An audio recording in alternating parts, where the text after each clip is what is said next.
Hello students, today we are going to start Economics chapter 3 and this chapter's name is Poverty as Challenge. So students, poverty is one of the formidable challenges of independent India. Economist discusses the problem of poverty through examples and way poverty is seen in and around India. Poverty trends in India and the world are illustrated through the concept of poverty line. Causes of poverty as well as anti-poverty measures taken by the government are also discussed. The chapter ends with a broadening concept of what poverty is in today's world. In our daily life, we see poverty all around us. They could be landless laborers in villages, people living in crowded places. They are the daily wage workers or child workers in both dhabas in rural areas and urban areas. According to facts, in India, every fourth person is living under poverty.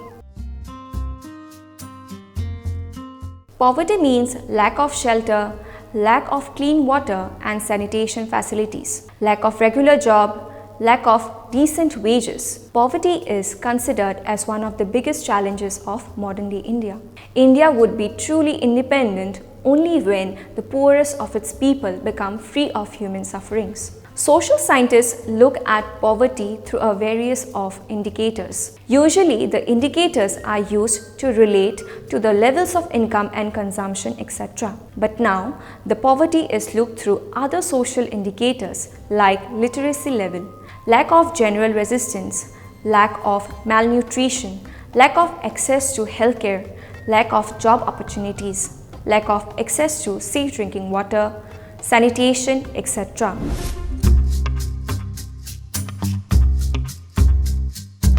Now let's discuss the major factors which determine the climate of India. Similarly, as we have studied in general, we also will see that latitude influences the climate of India. As the Tropic of Cancer passes through the middle of the country from the Run of Kutch in the west to Mizoram in the east, India's climate has numerous characteristics of tropical as well as subtropical climates. India has mountains to the north and also has a vast coastal area where the maximum elevation is about 30 meters. Owing to the mountains, subcontinents experience comparatively milder winters as compared to Central Asia. That's how the altitude of India influence its climate. The climate and weather conditions in India are governed by numerous atmospheric conditions. Now let's discuss what are these and how they influence the climate of India. As we had already discussed that pressure and surface winds influence the climate as it depends on the latitudes and longitudes of a place. Similarly, India experiences upper air circulation, western cyclonic disturbances and tropical cyclones all over the country. Air moves from the high pressure area over the southern Indian Ocean in a southeasterly direction. It crosses the equator and turns right towards the low pressure areas over the Indian subcontinent. These are known as southwest monsoon winds. These winds blow over the warm ocean, gather moisture and bring widespread rainfall over the territories of India. Jet streams are narrow belt of high altitude westerly winds which are fast flowing, narrow air currents in the atmosphere. The most constant of these are the mid-latitude and the subtropical jet stream.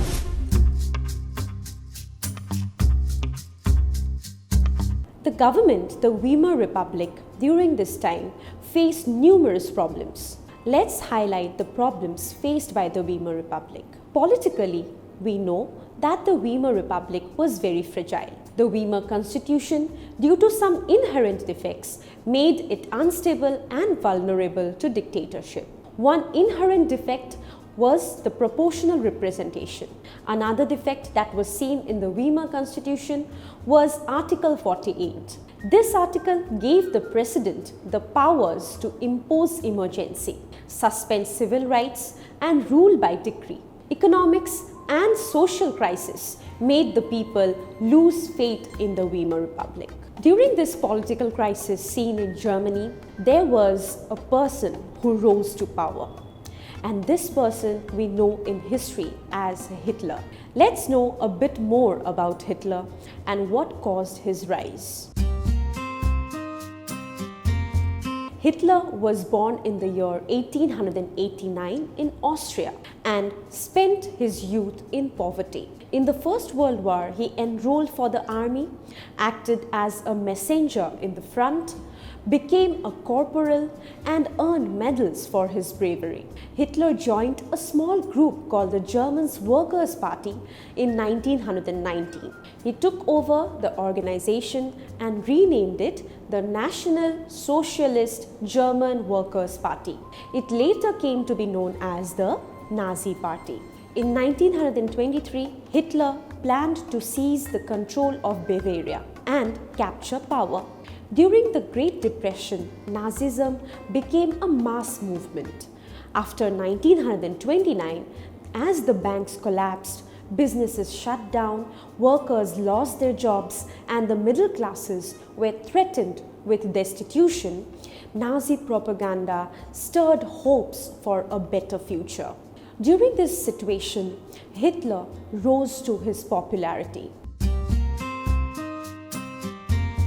Hitler was a powerful speaker, and with his words, he could move millions and millions of people. Für richtig hältst, ob du glaubst, dass ich fleißig In gewesen his bin. speech, he promised to build a strong nation, undo the justice of the Versailles Treaty, and restore the dignity of the German people.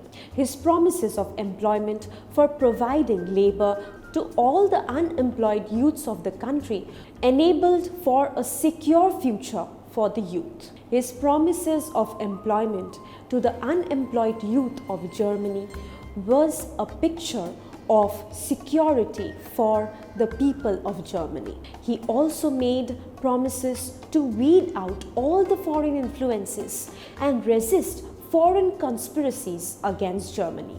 Hitler started following a style of politics which his followers thought to be very inspiring.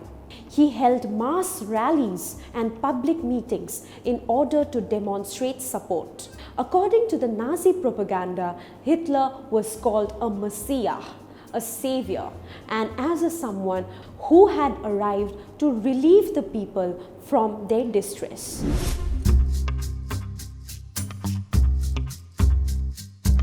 Now let's talk about what is our system of election in India.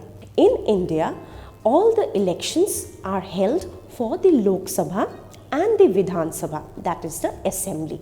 It is held regularly after every 5 years to choose its representatives. After 5 years, the term of all the elected representatives come to an end. Elections are held in all the constituencies at the same time, either on the same day or within a few days. And this is called as the general elections.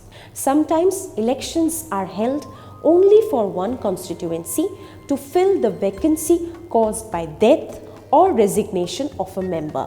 This kind of election is called as the by-election. So how is it possible for a huge country like India to conduct elections at the same time?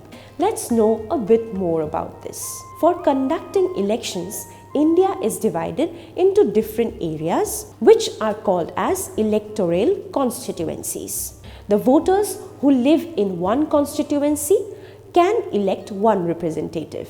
For the Lok Sabha elections, India is divided into 543 constituencies. The representative elected from each constituency is called as a member of parliament or an MP.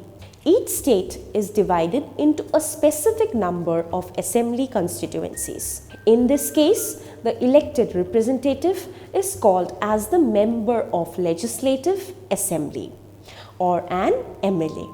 Each parliamentary constituency has within it several assembly constituencies. This principle of conducting elections also applies for the panchayat and the municipal elections. Each village or town is divided into several wards that are like constituencies. Each ward elects one member of the village or the urban local body. Sometimes these constituencies are counted as seats, for each constituency represents one seat in the assembly. So students, you all must have heard about the term called as reserved constituencies. Let's learn what are reserved constituencies. In order to provide an opportunity for the weaker sections for them to have a fair chance in the elections, some constituencies are reserved for the people. They are reserved for the scheduled caste and the scheduled tribes. In a scheduled caste constituency, a person belonging from the scheduled caste can stand for the election and so on. In the Lok Sabha, 84 seats are reserved for the SC and 47 for the ST. This number is in proportion to their share in the total population. In many states, seats in rural panchayat and urban municipalities and corporations, local bodies are now reserved for other backward classes and women candidates as well. 1/3 of the seats are reserved for women in rural and urban local bodies. There are numerous processes while conducting an election. Let's learn in detail about this. In a democratic election, once the constituencies are decided, the list of those who are eligible for voting is prepared. This is prepared much before the elections and given to everyone, which is officially called as the electoral roll. This is commonly called as the voters list. It is the responsibility of the government to get the names of all the eligible voters put on the voters list. In India, all citizens aged 18 years, irrespective of caste, creed, gender and religion, has the right to vote. The voters are required to carry their election photo identity card, which is also called as the EPIC, when they go out to vote, so that no one can vote for someone else. But the card is not yet compulsory for voting, as voters can also show many other proofs of identity like the ration card or the driving license.